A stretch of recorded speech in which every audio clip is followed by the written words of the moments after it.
de la historia de la humanidad fue editado, recortado, reescrito y ensamblado por hombres con una agenda política específica, y lo que quedó fuera era precisamente lo que hacía a Jesús más humano, más cercano, más real. Y si la Iglesia lleva 17 siglos ocultando la verdad sobre quién era realmente Jesús de Nazaret, esto no es especulación, es la pregunta central que Dan Brown plantó en el corazón de El Código Da Vinci, y en 2026, con tecnologías que él nunca imaginó, esa pregunta está más viva y más peligrosa para el poder institucional que en cualquier otro momento de la historia. Bienvenido, en los próximos 60 minutos. Vas a descubrir lo que la Iglesia no quiere que sepas sobre los orígenes de la Biblia, lo que fue eliminado, lo que fue alterado, y por qué, específicamente en 2026, esas alteraciones podrían finalmente quedar al descubierto. Quédate hasta el final,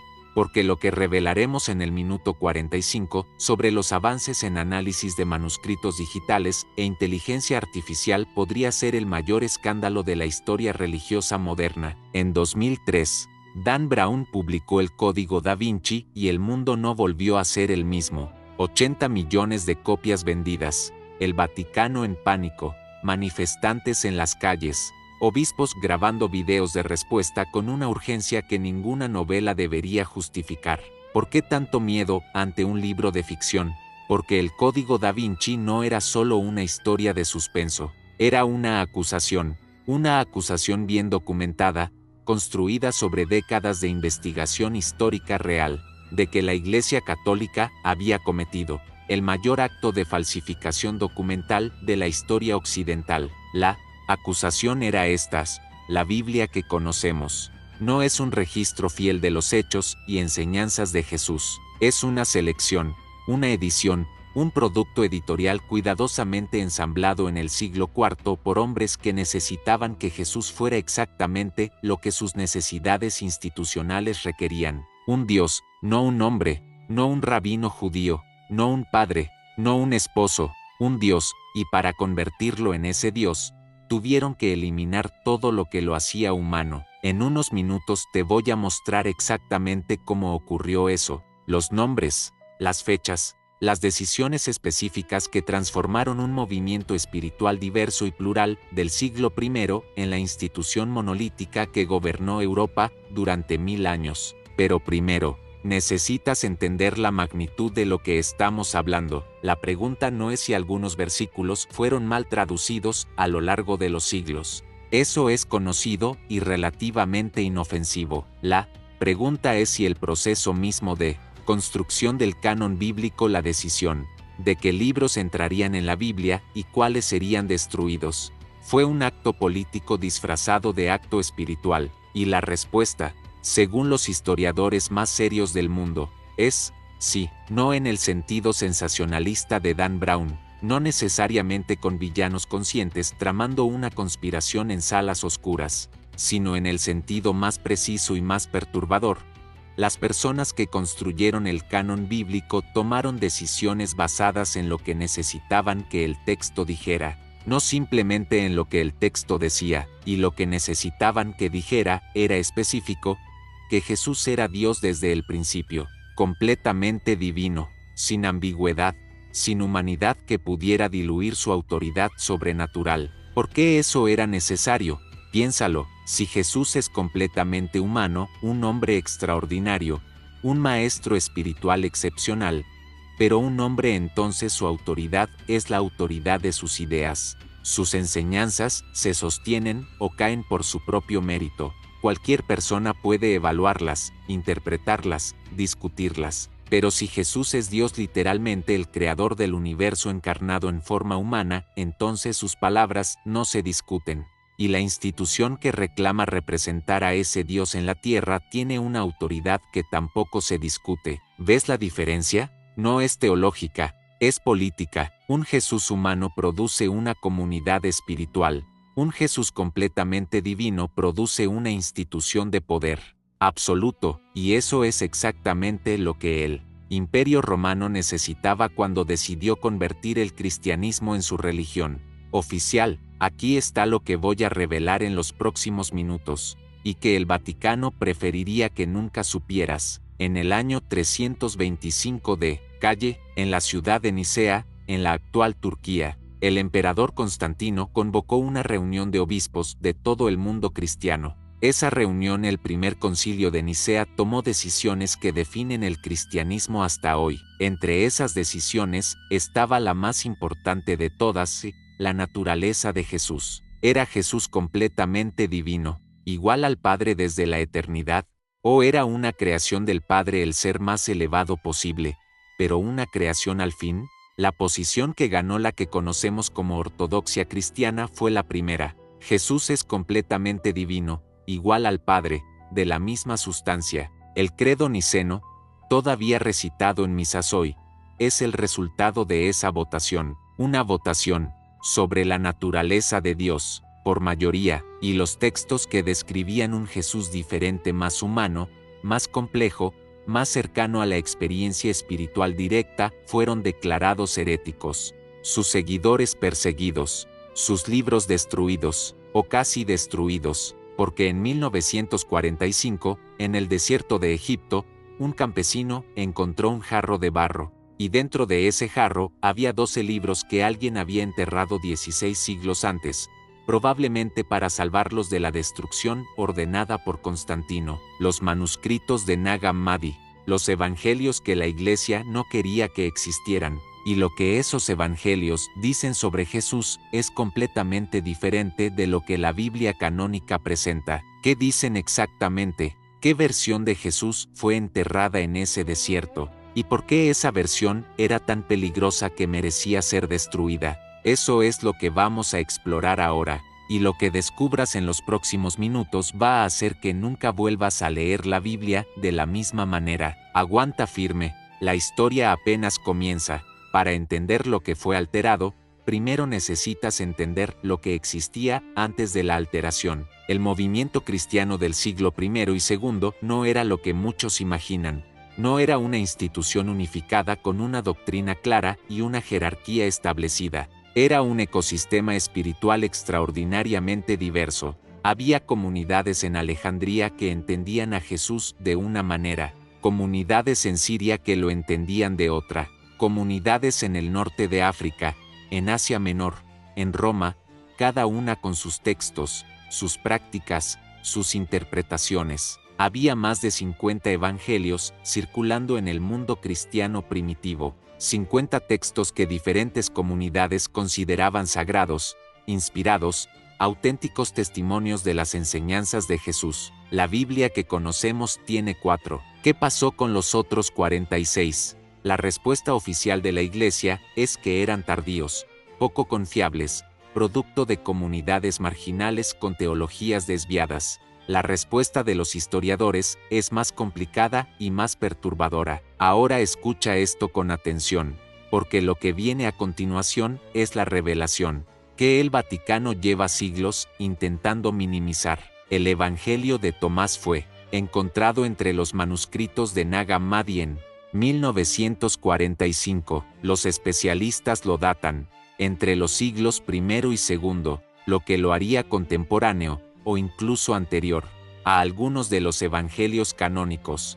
No es un texto tardío, no es un texto marginal, es un texto antiguo que fue suprimido, y lo que contiene es extraordinario. El Evangelio de Tomás no tiene narrativa, no tiene historia de la vida de Jesús, no tiene milagros contados en secuencia, es una colección de 114 dichos atribuidos a Jesús, enseñanzas directas, y muchas de esas enseñanzas son radicalmente diferentes del Jesús de los evangelios canónicos. En el Evangelio de Tomás, Jesús no habla de pecado y redención, no habla del juicio final, no habla del infierno, habla de conocimiento directo, de la capacidad de cada persona de encontrar la verdad espiritual dentro de sí misma. Uno de los dichos más famosos del texto dice: el reino está dentro de vosotros y fuera de vosotros. Cuando os conozcáis a vosotros mismos, seréis conocidos, y comprenderéis que sois hijos del Padre viviente. El reino dentro de vosotros,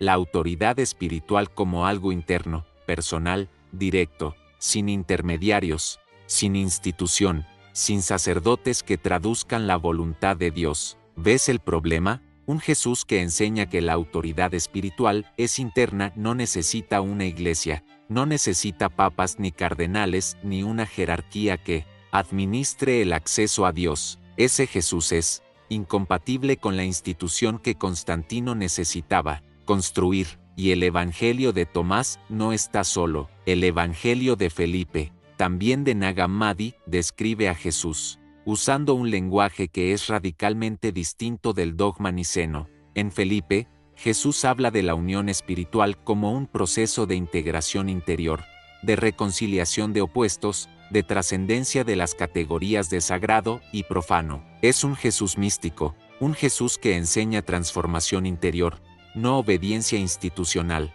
un Jesús que no divide el mundo entre salvados y condenados, sino entre los que han despertado y los que todavía duermen. ¿Por qué ese Jesús fue suprimido?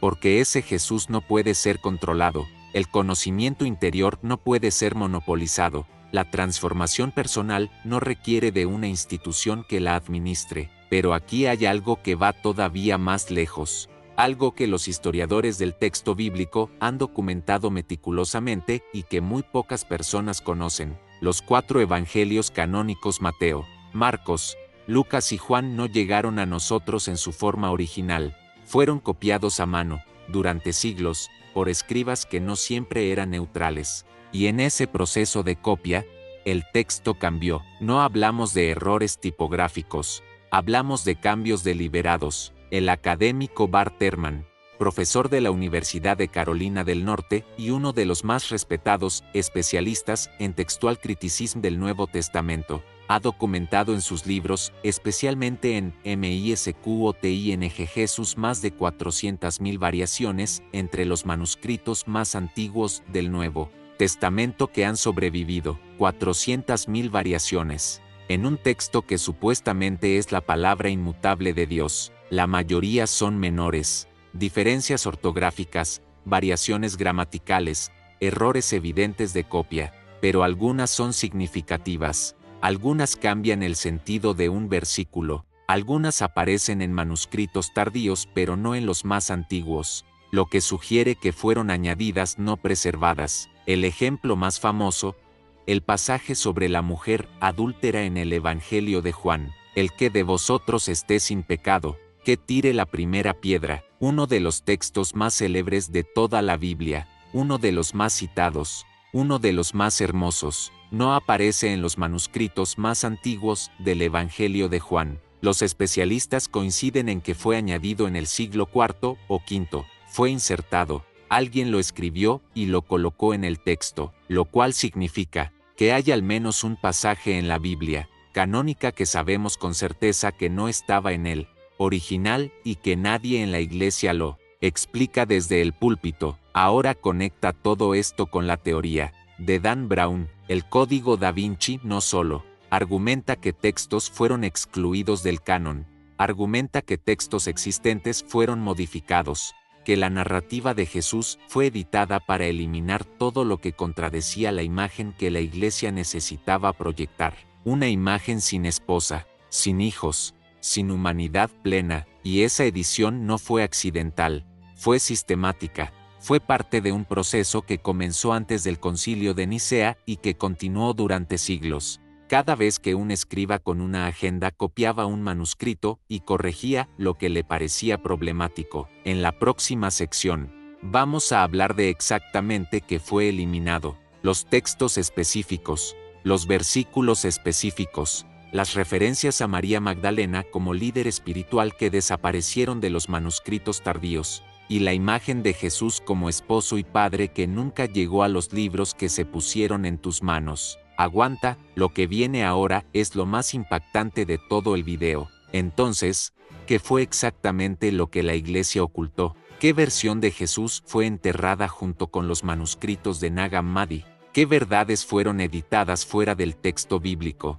Vamos a ser específicos, porque la especificidad es lo que distingue la investigación histórica real de la conspiración sin fundamento. El primer elemento que fue sistemáticamente eliminado de la narrativa oficial es la humanidad plena de Jesús. Los textos gnósticos del siglo II describen a Jesús de una manera que los evangelios canónicos sugieren, pero que la teología nicena clausuró definitivamente, como un ser completamente humano que alcanzó una realización espiritual extraordinaria, no un Dios que se disfrazó de humano para cumplir un plan cósmico, un hombre que demostró lo que cada ser humano puede alcanzar.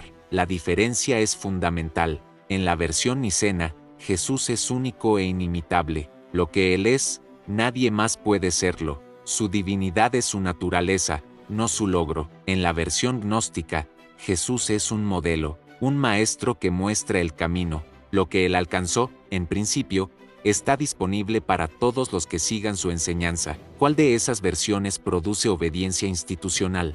Claramente la primera. Si Jesús es radicalmente único, entonces la institución que lo representa también es radicalmente única. Su autoridad no puede ser cuestionada porque su fundamento es sobrenatural. La segunda versión, Jesús como maestro espiritual extraordinario pero accesible, no genera la misma dependencia institucional, y por eso fue suprimida. Pero hay algo aún más específico que fue ocultado, algo que conecta directamente con lo que hemos explorado en los videos anteriores de esta serie. La pregunta que deberías estar haciéndote ahora mismo es esta: si los evangelios canónicos describen a María Magdalena como la figura más importante del movimiento de Jesús después del propio Jesús, y lo hacen sin ambigüedad, ¿por qué hay tan poco material sobre ella? ¿Por qué sus palabras, sus enseñanzas, su perspectiva están casi ausentes? La respuesta que los especialistas en textual criticism han comenzado a articular en los últimos años es inquietante,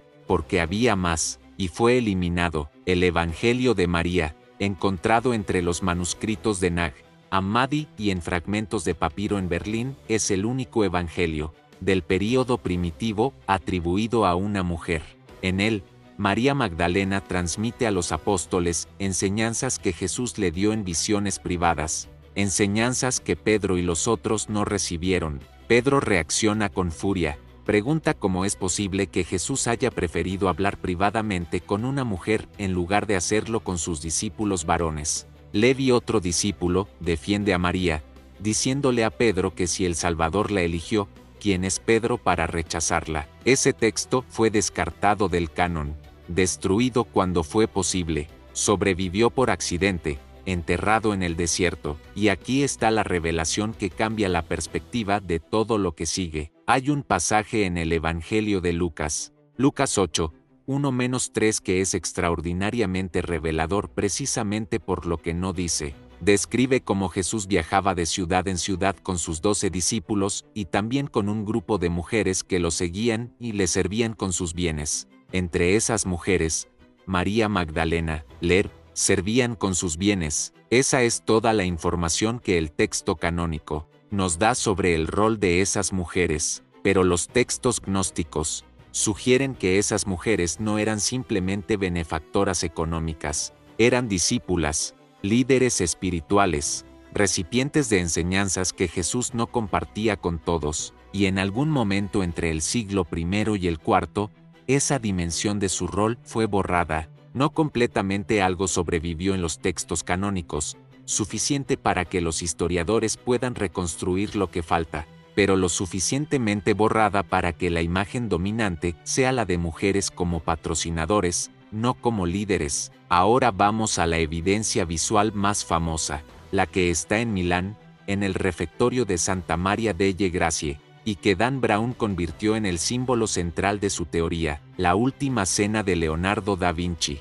Leonardo la pintó entre 1495 y 1498, en un momento en que, según la teoría del Código da Vinci, era el gran maestro del priorato de Sion, la sociedad secreta, dedicada a preservar el conocimiento de la verdad sobre Jesús y María Magdalena. Mira, la figura a la derecha inmediata de Jesús, la figura que la tradición identifica como Juan, cabello largo y rojizo, rasgos femeninos, vestimentas que se reflejan especularmente con las de Jesús, y entre los dos ese espacio vacío, esa forma de V, ese símbolo que Brown identifica como el cáliz femenino. El útero sagrado. Brown argumenta que Leonardo no estaba pintando a Juan, estaba pintando a María Magdalena, y estaba dejando en la imagen el registro de una verdad que no podía decir en palabras, que la mujer más cercana a Jesús, la madre de su hijo, había sido borrada de la historia oficial. ¿Es especulación? Sí. ¿Tiene base histórica? Tiene base en una tradición que dice que Leonardo sabía algo que la Iglesia no quería que fuera conocido, y que eligió la forma más duradera disponible para transmitirlo, el arte, porque los libros podían quemarse, las pinturas, especialmente las patrocinadas por poderosos mecenas, tendían a sobrevivir. Ahora, el impacto para la fe cristiana es enorme y necesita ser articulado con honestidad. Si la Biblia fue editada para producir una imagen específica de Jesús, si textos fueron eliminados, modificados, suprimidos, eso no necesariamente destruye la fe, pero sí transforma radicalmente la relación con el texto. Una Biblia que es la palabra literal e inmutable de Dios, transmitida sin alteración desde los testigos oculares hasta hoy, es una cosa, un texto que fue editado por seres humanos con agendas humanas, que refleja las necesidades institucionales de un imperio del siglo IV tanto como las enseñanzas de un maestro del siglo I. Es otra cosa completamente diferente, no es necesariamente menos sagrado, pero requiere ser leído de manera diferente, con más preguntas, con más apertura a lo que quedó fuera, y precisamente eso es lo que la Iglesia lleva siglos intentando impedir. En la próxima sección, los villanos específicos, los mecanismos concretos de supresión, y la respuesta a la pregunta que todavía no hemos respondido directamente: ¿quién tomó las decisiones? ¿Quién decidió que quedaba y que se destruía? ¿Y quién sigue tomando esas decisiones hoy? No te vayas, lo que viene ahora es lo más oscuro y lo más importante de toda esta historia. En toda historia de supresión, hay supresores. En toda historia de falsificación, hay falsificadores. Y el Código Da Vinci, a diferencia de muchas narrativas conspirativas, no inventa a sus villanos. Los toma de la historia real y los coloca en una trama ficcional que refleja dinámicas de poder documentadas. Empecemos por el villano más grande de todos, el que rara vez es nombrado así, pero que tiene más responsabilidad en la forma que tomó el cristianismo occidental que cualquier papa o concilio posterior. Flavio Valerio Aurelio Constantino. El emperador Constantino. Constantino no era cristiano cuando convocó el concilio de Nicea en 325. Era un político pragmático, que había ganado el control del Imperio Romano, mediante una guerra civil brutal. Necesitaba unificar un imperio fragmentado, y el cristianismo, ya la religión más grande del imperio, era la herramienta perfecta para esa unificación. Pero para funcionar como herramienta de unificación imperial, el cristianismo tenía que ser unificado primero, y en el siglo IV, el cristianismo no era unificado en absoluto. Era un ecosistema de comunidades diversas con teologías diversas, muchas de las cuales eran incompatibles entre sí. Constantino no convocó a Nicea por devoción espiritual, convocó porque necesitaba un acuerdo, una doctrina estándar, un cristianismo que pudiera ser la religión oficial de un estado centralizado, y los obispos que llegaron a Nicea lo sabían. Estaban negociando en el contexto de un poder imperial que podía apoyarlos o destruirlos. Las presiones políticas en esa sala eran tan reales como las teológicas. El resultado fue el credo niceno, la definición de la naturaleza de Jesús como completamente divino, igual al Padre, de la misma sustancia, y la declaración de que cualquier posición diferente era herejía. No fue una revelación espiritual, fue una decisión política tomada bajo presión imperial, y las consecuencias fueron inmediatas y violentas. Ahora viene la revelación que muchos no conocen, y que el Vaticano prefiere que permanezca en los libros académicos en lugar de en los videos de YouTube. Después del Concilio de Nicea, Constantino emitió una orden. Cualquier persona en posesión de textos declarados heréticos debía entregarlos a las autoridades. La pena por no hacerlo era la muerte, pena de muerte, por tener el libro equivocado. En las décadas siguientes, comunidades gnósticas, los grupos que valoraban los evangelios de Tomás, Felipe, María y decenas de otros textos fueron perseguidas activamente, sus líderes ejecutados o exiliados, sus bibliotecas quemadas, sus textos destruidos. La gran biblioteca de Alejandría, que contenía el mayor archivo de conocimiento del mundo antiguo, incluyendo textos de todas las tradiciones espirituales, fue incendiada. La fecha exacta y la responsabilidad directa son debatidas por los historiadores. Lo que no se debate es que el incendio ocurrió en el contexto de la consolidación del poder cristiano ortodoxo en Egipto. Cuanto de lo que contenía esa biblioteca habría cambiado nuestra comprensión del Jesús histórico, nadie puede saberlo, pero la magnitud de lo que se perdió en ese fuego es incalculable. Y aquí está el villano del presente, el que Dan Brown usa en su novela y que tiene una presencia real en el mundo contemporáneo, el Opus Dei. Fundado en 1928 en España por José María Escrivá, 90.000 miembros en 90 países, prelatura personal del Vaticano, respondiendo directamente al Papa, miembros en posiciones de influencia en gobiernos, universidades, medios de comunicación, empresas. En el Código Da Vinci, el Opus Dei es la organización que en el presente mantiene activa la supresión iniciada por Constantino, que protege los documentos, que silencia a los que se acercan demasiado a la verdad. En la realidad, el Opus Dei es algo más sutil pero igualmente significativo, una organización dedicada a cristianizar las instituciones seculares, a asegurar que las posiciones de poder en la sociedad moderna sean ocupadas por personas con una visión específica del mundo, una visión que incluye la infalibilidad de la Biblia tal como existe hoy, la autoridad absoluta del magisterio eclesiástico, y la supresión activa de cualquier investigación que amenace esas premisas. Eso no es ficción, está en sus documentos fundacionales, en las declaraciones públicas de sus líderes, en la trayectoria de sus miembros más prominentes. Ahora, Pedro versus María Magdalena, el conflicto que está en el corazón de todo. Los textos de Nag Hammadi muestran un movimiento cristiano primitivo en el que María Magdalena tenía autoridad espiritual real, en el que Pedro representaba una visión de la autoridad basada en la jerarquía institucional,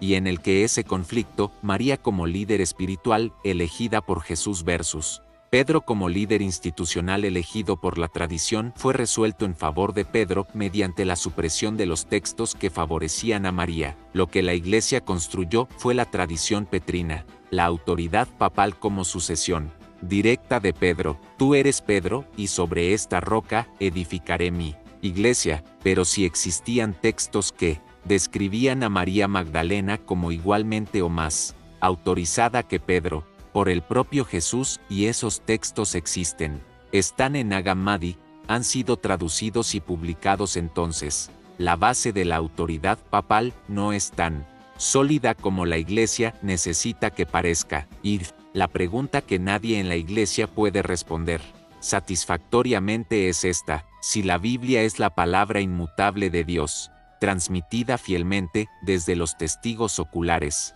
¿por qué hay 400.000 variaciones documentadas entre los manuscritos más antiguos que sobreviven? ¿Por qué hay versículos presentes en las Biblias modernas que no aparecen en los manuscritos más antiguos? ¿Y por qué hay textos del mismo período que los evangelios canónicos que fueron destruidos en lugar de preservados? La respuesta honesta es que la Biblia no fue transmitida, fue construida, editada, seleccionada, por seres humanos con necesidades institucionales específicas. Eso no la hace necesariamente menos válida como documento espiritual, pero sí la hace radicalmente diferente de lo que la Iglesia dice que es, y en 2026, esa diferencia se está volviendo imposible de ignorar.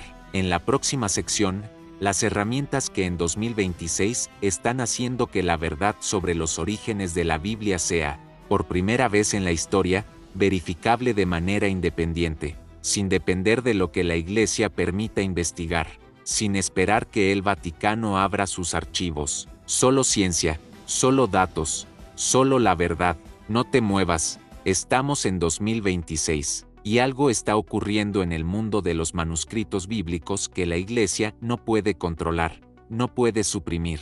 y no puede reescribir. La digitalización masiva de manuscritos antiguos combinada con inteligencia artificial de análisis textual está produciendo, por primera vez en la historia, la posibilidad de comparar sistemáticamente miles de manuscritos del Nuevo Testamento de manera simultánea, de identificar patrones de modificación, de rastrear cuándo y dónde aparece un versículo por primera vez, de detectar, con precisión estadística, qué partes del texto bíblico son consistentes a través de los manuscritos más antiguos y qué partes aparecen solo en copias tardías. Esto no es especulación futura, es trabajo que está ocurriendo ahora mismo, en universidades de todo el mundo, publicado en revistas académicas, revisadas por pares. El Instituto para el Texto del Nuevo Testamento, en Alemania, ha digitalizado más de 5.000 manuscritos griegos del Nuevo Testamento. 5.000. El proyecto Nestle Aland,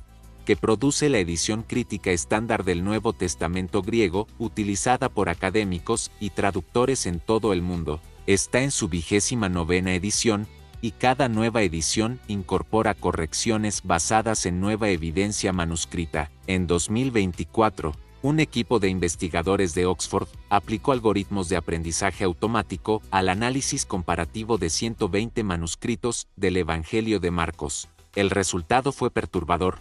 Identificaron patrones de modificación sistemática en ciertos versículos clave que sugieren intervención editorial deliberada en un período específico, el siglo IV, el período post-niceno, el siglo de Constantino, el siglo en que se tomaron las decisiones sobre qué quedaba en la Biblia y qué se destruía. Deja que eso se asiente por un momento. Tenemos ahora herramientas que pueden detectar, con análisis estadístico, donde el texto bíblico fue modificado, cuándo y con qué patrón, y lo que esas herramientas están encontrando es consistente con lo que los historiadores del texto han estado diciendo durante décadas, que ciertos momentos de la historia del texto corresponden a períodos de presión institucional. Esto no es Dan Brown, esto es ciencia computacional, aplicada a la filología bíblica, publicada en revistas académicas, revisada por pares, y aquí está la revelación que este video ha estado construyendo. En 2025, la Universidad de Copenhague publicó un estudio utilizando análisis de ADN aplicado a pergaminos del Nuevo Testamento del siglo IV. Los pergaminos estaban hechos de piel de animal, mayormente oveja y cabra, y el ADN preservado en esa piel puede ser analizado para determinar de dónde provenían los animales, en qué región fueron producidos los pergaminos, y crucialmente si pergaminos que parecen ser un conjunto unificado son realmente del mismo origen o fueron ensamblados de fuentes diferentes. Los resultados del estudio de Copenhague mostraron que varios manuscritos bíblicos del siglo IV que habían sido tratados por los académicos como unidades coherentes son en realidad ensamblajes, partes de diferentes pergaminos, de diferentes regiones, de diferentes períodos, unidas en un solo códice. Lo que eso significa para la autenticidad textual es objeto de debate académico activo, pero lo que claramente implica es que el proceso de producción de los manuscritos bíblicos del período formativo del canon era mucho más complejo y mucho más intervenido de lo que la narrativa oficial sugiere. El Código Da Vinci es ficción. Dan Brown lo ha dicho repetidamente. El libro tiene una nota del autor que lo deja absolutamente en claro, pero la ficción de Brown está construida sobre un argumento histórico real, que el canon bíblico fue el producto de decisiones humanas tomadas en contextos políticos específicos, que esas decisiones involucraron la exclusión de textos que presentaban versiones diferentes de Jesús, y que la Iglesia, durante 17 siglos, ha tenido un interés institucional en que esa realidad no sea ampliamente conocida. Ese argumento no es ficción, es historia académica estándar. Está en los libros de texto universitarios, en las publicaciones de los mejores especialistas en Nuevo Testamento del mundo. Lo que Brown hizo fue tomarlo y ponerlo en una narrativa accesible para 80 millones de personas, y lo que la ciencia de 2026 está haciendo es verificarlo con herramientas que los académicos del siglo XX nunca tuvieron. La implicación para la fe moderna es profunda y merece ser articulada con honestidad.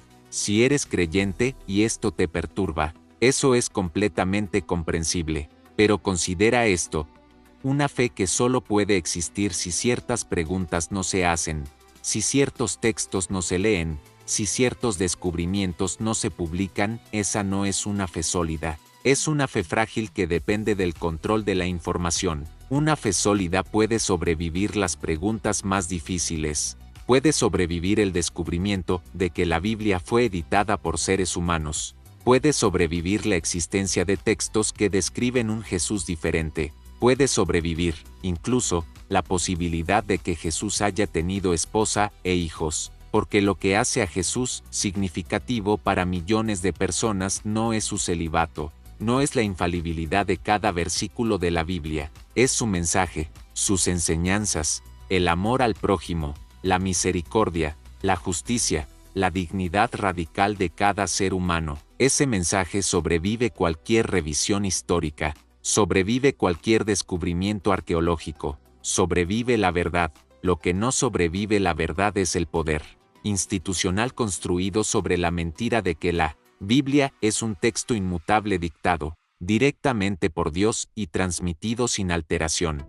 Hasta hoy, ese poder específico, el poder de controlar la interpretación, de definir la ortodoxia, de excluir voces alternativas, es lo que está siendo desafiado en los laboratorios, en las universidades, en los archivos digitalizados, y en 2026, más que en ningún otro momento de la historia. Ese desafío está alcanzando una masa crítica. ¿Qué va a pasar cuando los resultados sean tan contundentes que ya no puedan ser ignorados? Cuando la evidencia de las modificaciones sea tan clara que ningún comunicado vaticano pueda neutralizarla. Esa pregunta tiene una respuesta, y es la que vamos a explorar en la conclusión. No te vayas, el final de este video es el más importante de todos. Hemos llegado al final de este video. Y antes de la conclusión, quiero que sientas el peso de lo que construimos juntos hoy. Vimos que el Concilio de Nicea, en 325 d. Calle, fue un evento político tanto como espiritual,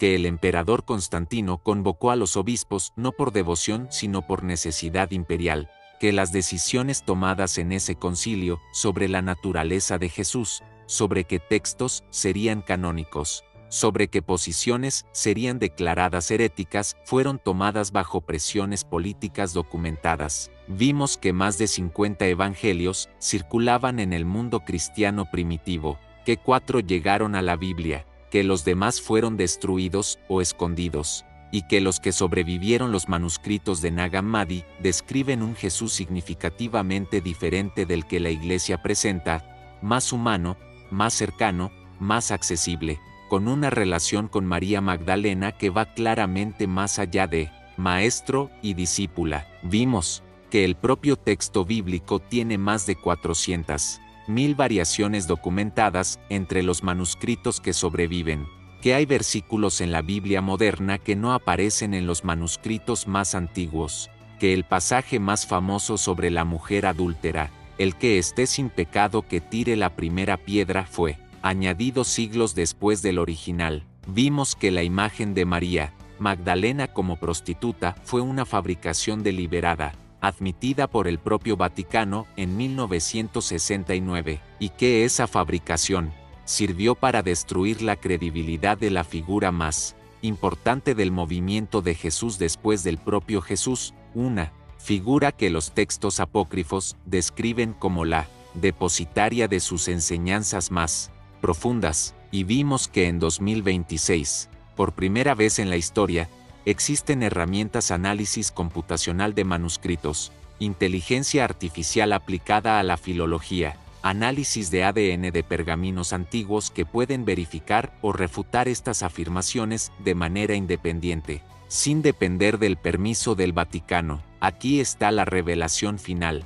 la que he estado construyendo desde el primer minuto de este video. Lo que Dan Brown entendió, lo que convirtió en un thriller de 80 millones de copias, no fue solo una conspiración sobre María Magdalena, o sobre un cáliz escondido, fue algo más fundamental. Entendió que el mayor poder que una institución puede tener no es el poder militar ni el poder económico, es el poder de definir la realidad, el poder de decidir qué es verdad y qué es herejía, el poder de controlar qué preguntas pueden hacerse y cuáles deben ser silenciadas. Ese es el poder que la Iglesia construyó en el siglo IV, y ese es el poder que está siendo erosionado en 2026, no por ataques externos, sino por la simple acumulación de evidencia. Cuando tienes 5.000 manuscritos del Nuevo Testamento digitalizados y un algoritmo que puede compararlos simultáneamente, ya no dependes de que la Iglesia te diga qué dice el texto original.